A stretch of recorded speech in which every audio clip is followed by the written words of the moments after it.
Start.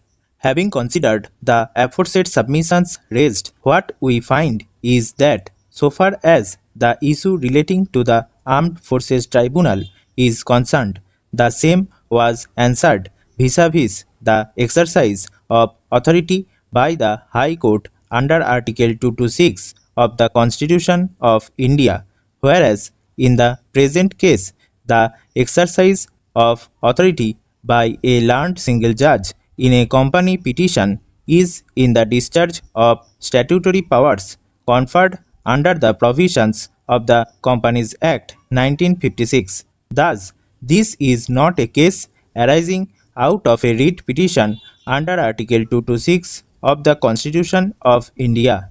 Nonetheless, the issue is that the power which is being exercised by the learned company judge is as a judge of the High Court and not of any inferior tribunal. Consequently, to that extent, we are of the opinion that once the power is being exercised by a learned single judge of the High Court in exercise of the authority conferred under the Companies Act 1956 in a company petition of 2013, an order passed therein cannot be subjected to appeal before a tribunal created under the 2013 Act. Even otherwise, the High Court has a supervisory jurisdiction under Article 227 of the Constitution of India. Para. Applying the principles thereof, the question of conferring the authority of appeal on a subordinate tribunal would be contrary to this constitutional scheme.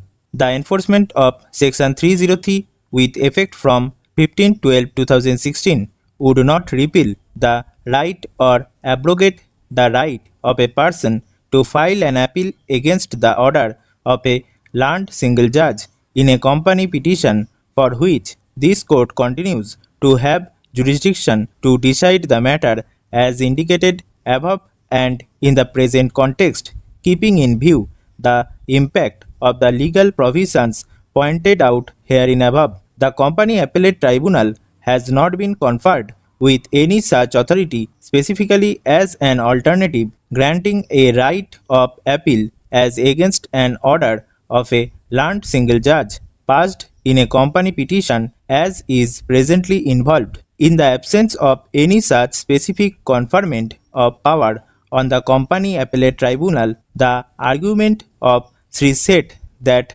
the powers statutorily granted under Section 483 of the Companies Act would stand impliedly revealed.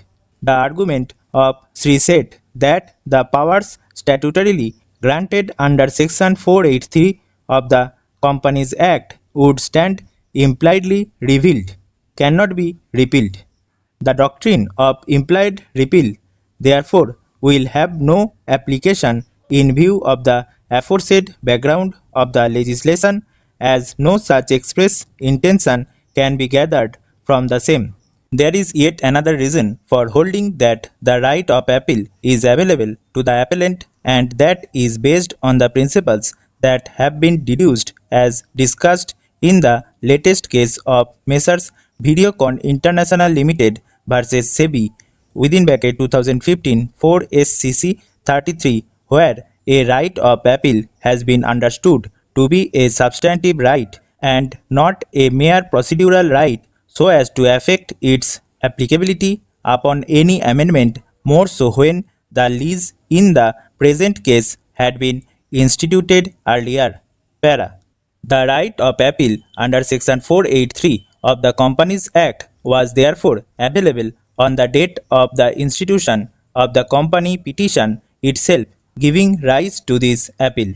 The forum of appeal as provided under Section 483 of the Companies Act would not stand altered, as no such provision in such a situation is contemplated so as to transfer the right of appeal before the Company Appellate Tribunal. Moreover, in the absence of any such provision denuding this court of its power to hear an appeal against an order passed by the learned company judge in the aforesaid background, we are of the opinion that the appeal is maintainable, and we accordingly hold so. Having said so, coming to the merits of the case, what we find is that the attempt made on all previous occasions for seeking an injunction against the appellant has already witnessed three stages of the proceedings. Stop.